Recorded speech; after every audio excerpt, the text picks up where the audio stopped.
Hey everybody, welcome back to our weekly podcast. My name is Patrick Tan, General Counsel for ChainArgos. With me as usual every week, John Reiter, our CEO and Chief Data Scientist. Thank you for being with us, John. Thank you guys for tuning in. Thank you for all the comments and subscriptions. We also do appreciate all the suggestions you guys may have had. I think in the last podcast we had some comments as well regarding some other projects and tokens, which we'll be looking at in the coming episodes. So we'll get that, around to that. But this week, what we're going to be talking about is FINMA's stablecoin rulings. So for those of you who may not be as familiar, FINMA is the Swiss regulatory body, and not to be confused with FINRA, which is FINRA is the US one, and that one's more like a kind of like a industry-based. Well, it's an SRO. It's a self-regulatory organization. FINMA, it's not. FINMA does pass rules and guidelines and regulations as to how things. FINMA is the government, right? Yeah, it's the SEC, it does pass guidelines and rules. So we'll have a look at that and what the Swiss think about that. We'll have a look at Coinbase FEC. We'll look at the complaint, look at the supplement. We'll run through that with you guys. We've got a bit of data for you this week. We'll be running through the USYC token. You never heard of it. It's not huge, but it may have some interesting implications as to how these things play out. So we're interested to get into that. John will take us through some of those details as we move along. So let's just jump straight into the FINMA stablecoin rules. If you've not read this, it's a good read. I would strongly recommend you have a read of it. It's not many pages. It's about 7 pages. Double spaced. 7 pages, double spaced, margins. And it's not it's not a lot of text. It's not heavily laden with legalese either, so it's pretty accessible. But I would recommend that you read it because it's I wouldn't say it's an interesting take on stablecoins in so much as it's kind of confirms stuff that we've always thought. And it's stuff that I've written about for the Asia Business Law Journal, which is that to some extent stablecoins are securities. And I've said that. Well, okay, they're not concerned with the security. Yeah, they're not concerned with the security part, but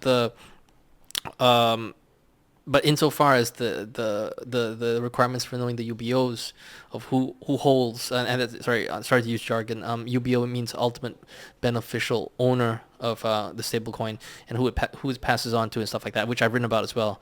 But that's in the context of my theory that some stablecoins satisfy the definition of securities. But anyway, that aside, tell us a little bit more about the FINMA rules regarding stablecoins. Yeah, so we'll sort of do this in chronological order of Swiss government statements referenced back out of this regulation that was just a week or so ago. So a code of conduct for Swiss banks from 2020 includes, and I'll read the text over on that screen. I'll read the text here regarding bearer savings books. So these are savings accounts in bearer form, right? So Switzerland in the really old days used to allow totally anonymous accounts. This is a very long time ago, and this is a restatement. This stuff's been banned for a long time.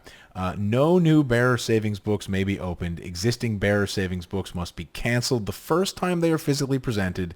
The identity of those making withdrawals from bearer savings books must be established, and no further deposits may be accepted. So that's an extremely clear statement that bearer asset type stuff and accounts are not permitted in Switzerland and haven't been for, again, quite a while. This was not first put into place recently.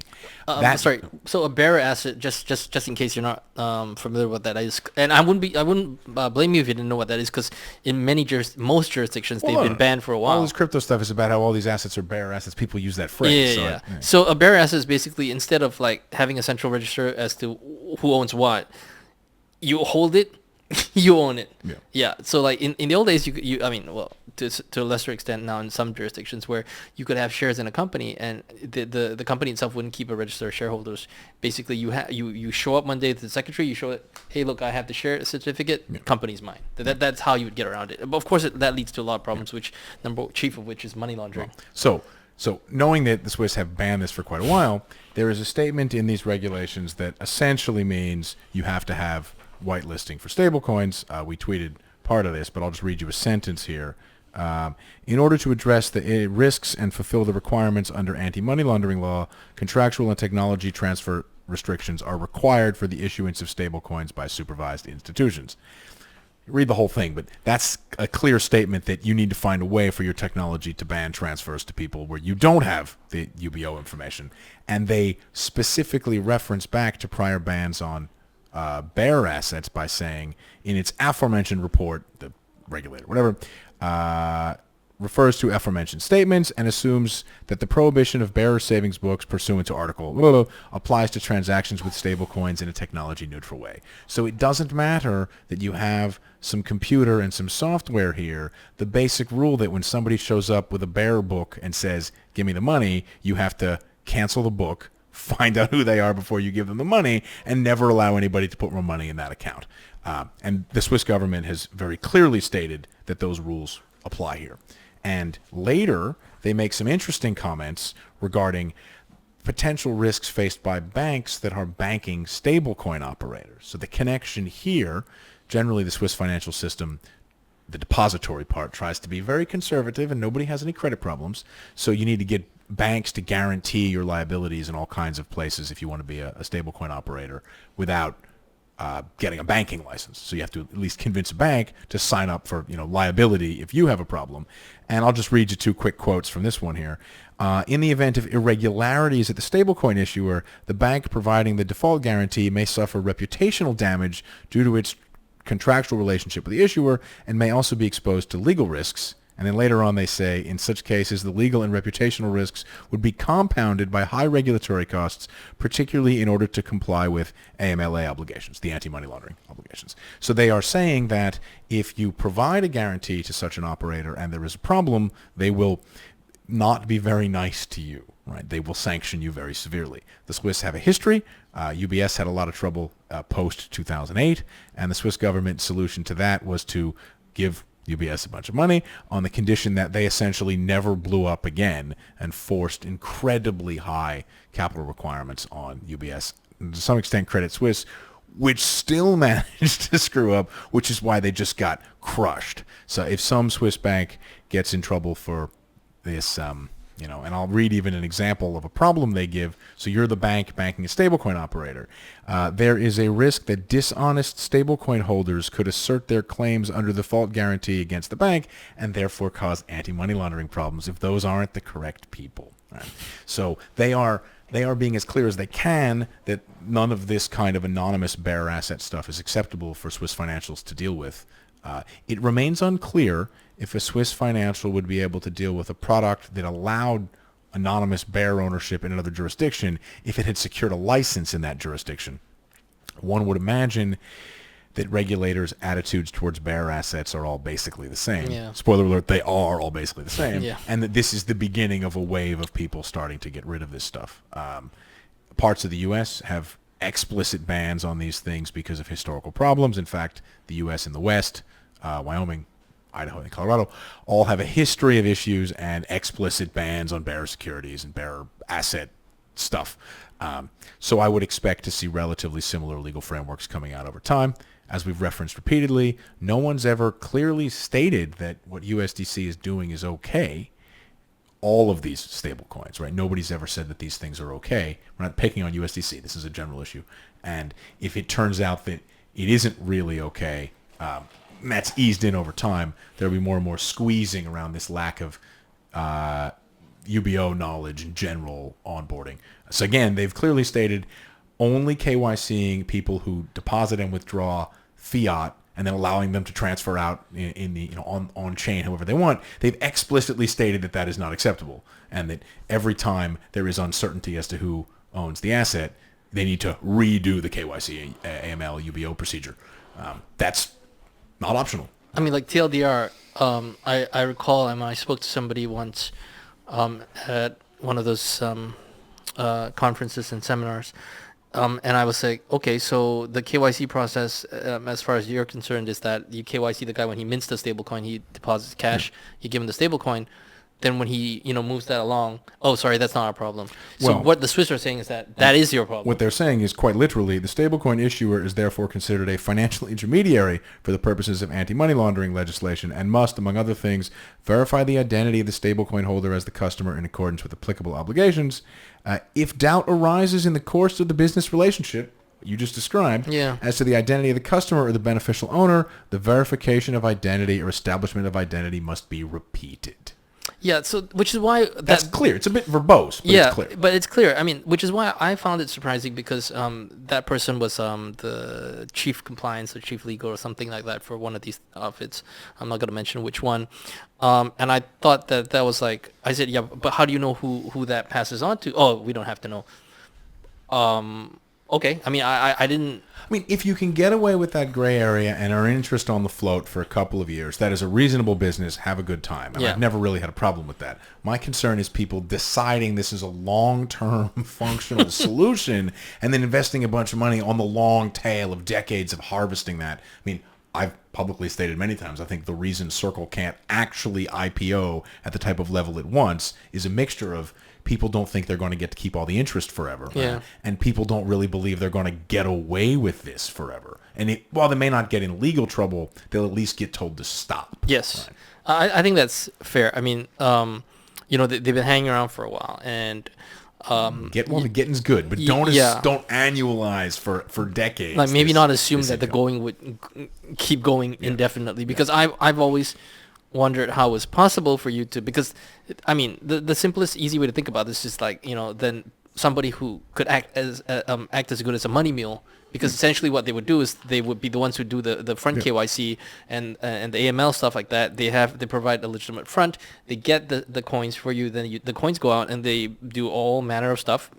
Whatever it is that they do, and they come back, and then you cash out for them as well. So I thought that was interesting that shouldn't be an issue. I mean, but as we're starting to find out, like now, I think regulators all over the world are starting to catch up to this and realize that, hey, you know what, that may have been a loophole for a while, but I think we're looking to close that. Yeah, saying that, well, the problem will be taken care of when someone goes to off-ramp and will KYC the guy at that point.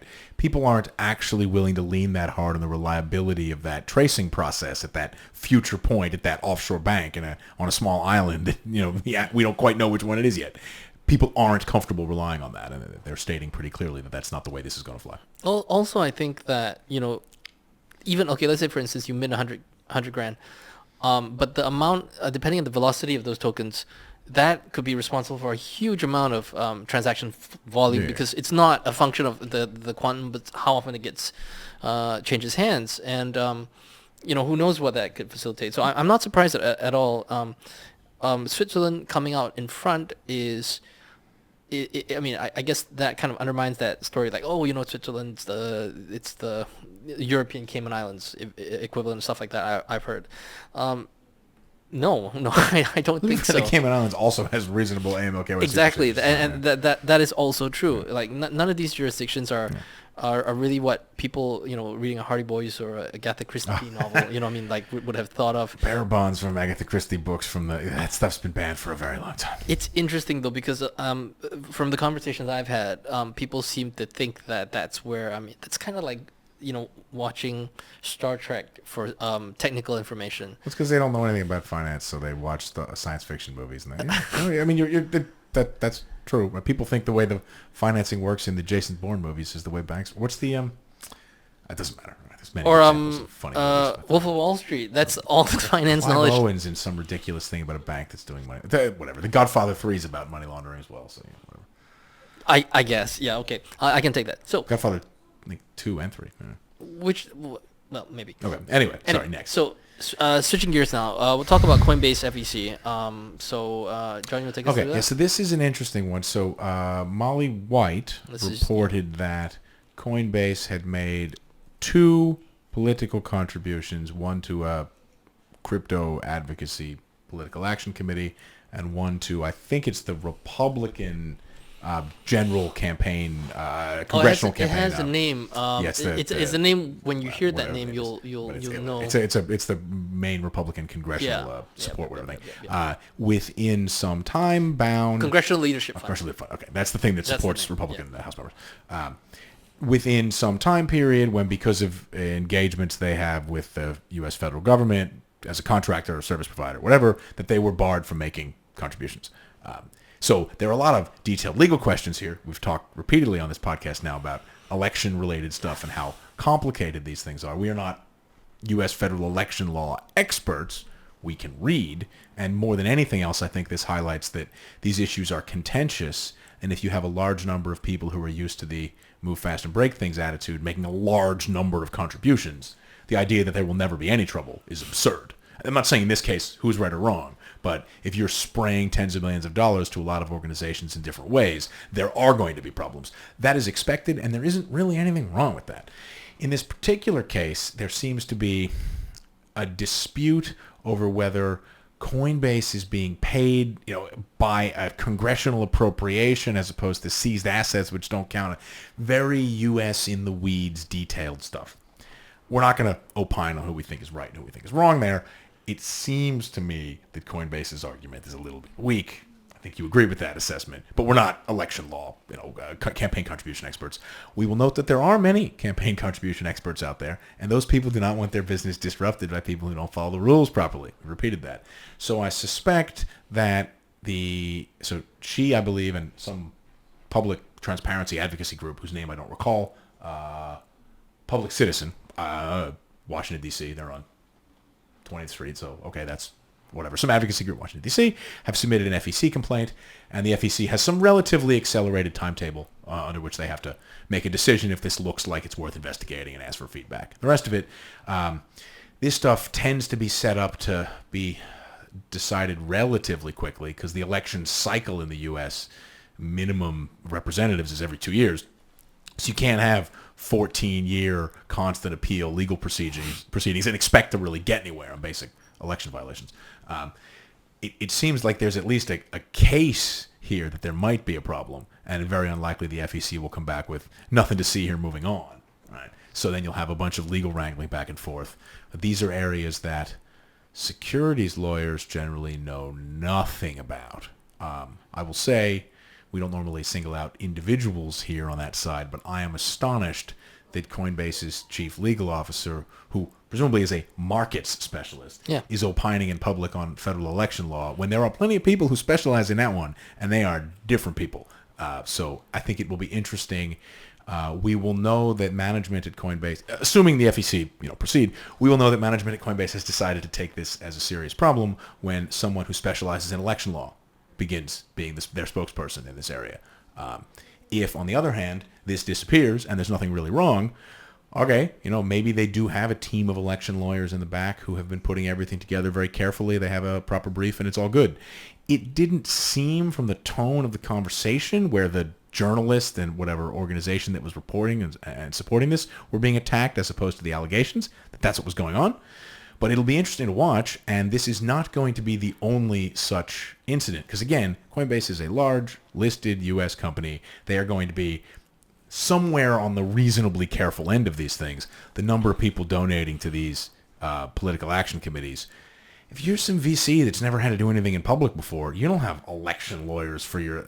right? Mistakes will have been made by somebody. Why would you have election lawyers? You normally just donate this impact, move on, whatever. But they're not government contractors either. When you now have service providers, exchanges, analytics, tracing companies, people who do work on maintaining seized assets, trading that stuff, all those kinds of things, all those guys are now contractors. Traditionally, this type of work in regular finance is done by Bank of New York Mellon, Citibank, Morgan Stanley.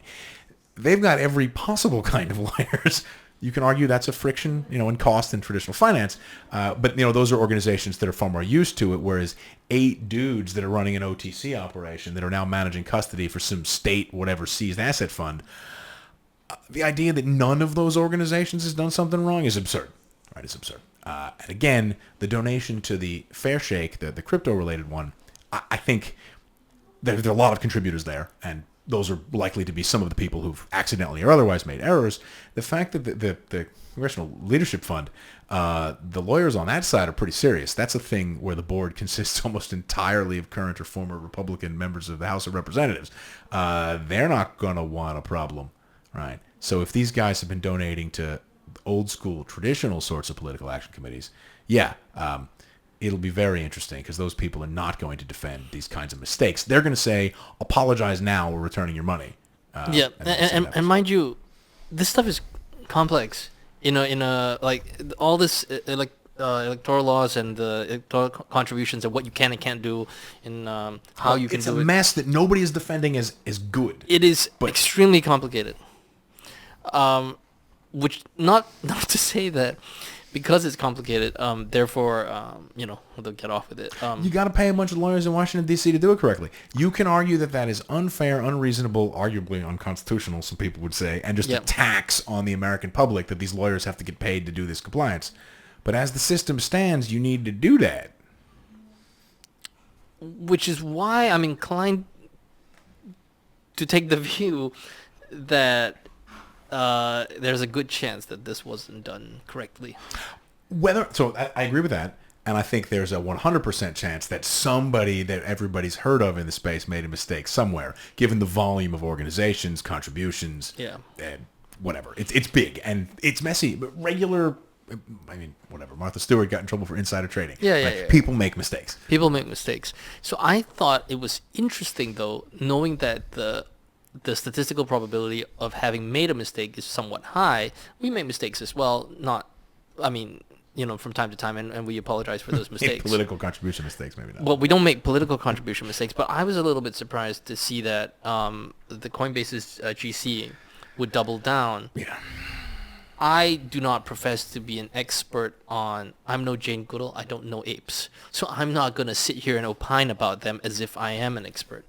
And if you call me out and say you don't know nothing about apes, I will agree with you. And as opposed to double down and say, your mama's so fat, I wouldn't. The public debate did devolve from a substantive issue to a substantive conversation to a non-substantive one. At a rate that an ad generally, hominem, I've realized in this space that ad hominem attacks is not good. It's generally not a good sign in debate. I mean, we're not here to judge people's style of advocating for their causes, but this is one to watch in part because, unlike a lot of the legal proceedings related to crypto, the FEC timelines are relatively short because this stuff always happens within a couple months of an election. Yeah. So they're designed to be able to resolve issues. And an election is coming soon. This stuff always happens. Yeah, so it'll be interesting to watch. All right, so onwards and upwards into some data. USYC. First, John will tell us a little bit about what USYC is, and then he'll take us through some of the data. So this is another yield-bearing stablecoin. Actually, I put up the wrong page first. We'll do this one first. So we talked last week about rebasing versus price accrual stablecoins. So this here is the page for the issuer of this token, and you can see that the price goes up and to the right, pretty much in a straight line, because it is it's a price accrual stablecoin, right? So this is a great example of that. You can see the amounts. So this is not a stablecoin that trades at $1. It goes up over time as interest is accrued. As we discussed last week, people seem to prefer this version to the rebasing version that's always worth $1. I find that confusing because how am I supposed to know if this stablecoin is off the peg if the correct price is 105.49 and it's trading at 105.20 or 104.30 or 107 that something is wrong? I can tell, but I can't tell quickly. Right? So maybe this is a user interface thing that exchanges can try to work on, but then trading is going to be a bit of a mess there. In traditional finance, bonds, which pay coupons, right?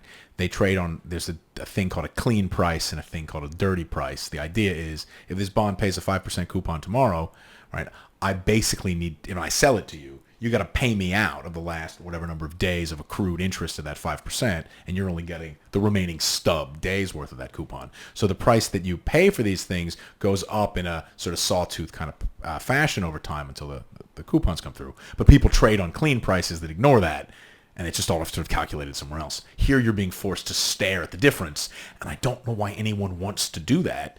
It sucks. So, okay.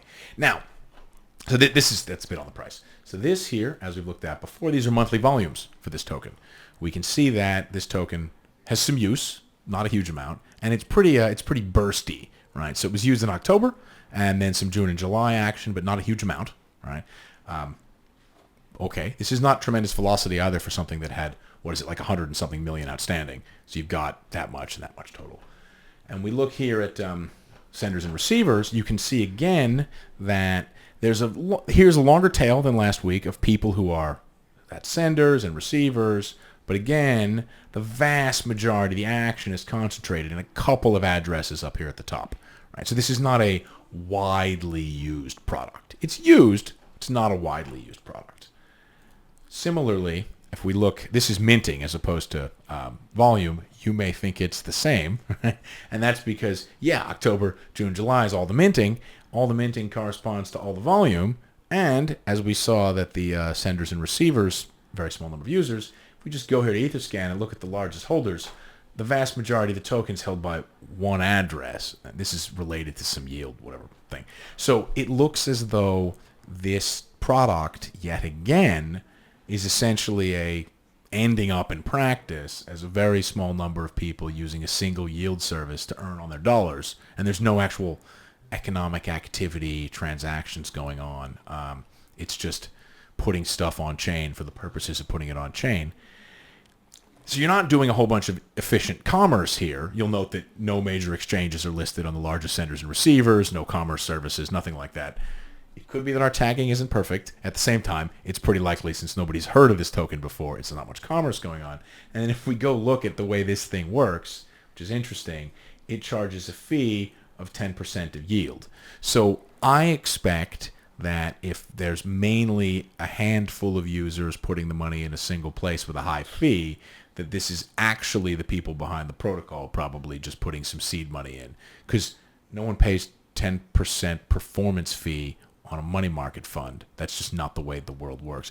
Stablecoin holders are paying 100% performance fee on a money market fund. So like there is precedent in crypto for people screwing this one up. But you go buy a money market fund from Vanguard, BlackRock, Fidelity. It charges you 5 basis points, 10 basis points, fixed. And they were waiving it when the yield was 0 at one point. It doesn't charge you 10% of yield. You'll notice, right? The current yield on this thing is 4.7%. The base rate is a bit over. That's the 10%, right? The 50 basis points there's 10% of yield. So I don't know. This looks like another product where all the money's ending up in one place, small number of users. There's yield here, but it's the Jeremy Allaire quotes from years ago, right? A digital dollar has the potential to make things far more efficient.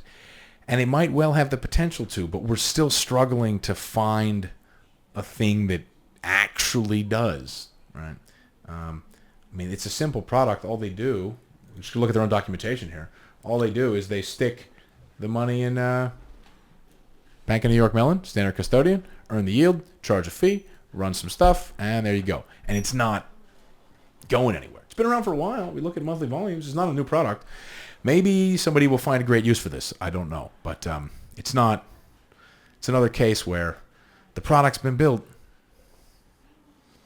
Build it and they will come eventually? I don't know. I mean, to be fair to them, what we talked about earlier in the Swiss government, whatever rules, it's not yet clear to me that this can be used widely in a way that is legal, particularly for something where the ultimate beneficial owner, the guy benefiting from the yield, is these anonymous owners. So that may well be an issue that Boney has stuff in custody that's feeding to anonymous owners. Well, maybe scaling it isn't the right decision at this point. Well, you're seeing that line play out. Okay, so I had a question. Let's say now, for instance, you have USDT. You pump the USDT in. They have to KYC you, right? So they KYC at a creation and redemption time. Yeah. Oh, but okay. It's permissionless transferable, so.